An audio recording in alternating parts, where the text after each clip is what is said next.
দুপুরের গোসল করার আগে অলমোস্ট কাজকর্ম গুছিয়ে রাখছি। সেটা হলো এখানে একটু ডাল বেটে রাখছি, বেগুনি করার জন্য বেসনের গোলা রেডি করছি, কলাই শাক একটু ভাজি করছি।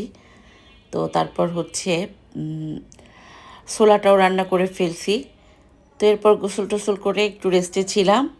তো আসরের নামাজের পর হলো আমি আবার রান্নাঘরে ঢুকছি। ঢোকার পর এখন জাস্ট ভাজা পোড়াটা রেডি করব।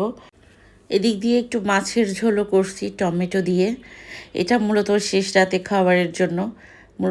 শেষ রাতে না ঠিকঠাক খেতে পারি না, রমজান মাসে আমার এই এক অসুবিধা। আর ইফতারের জন্য এই ফল টল ভিজিয়ে রাখছি অনেকক্ষণ ধরে। তো একটু ভিনেগার পানি দিয়ে ভিজিয়ে রাখছিলাম, যেহেতু খাওয়া হবে সারাদিন পর।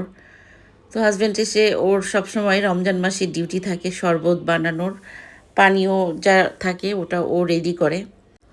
তো আমি এদিক দিয়ে সকল প্রকার ভাজা পোড়া রেডি করছি। বেগুনি বানাইছিলাম, অল্প তেলে ভেজেছি, এর জন্য ফোলে নাই, বাট টেস্টটা কিন্তু সেরকম ছিল।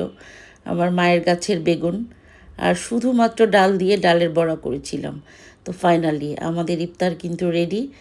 প্রথম রোজার ইফতার করেছি, আলহামদুলিল্লাহ।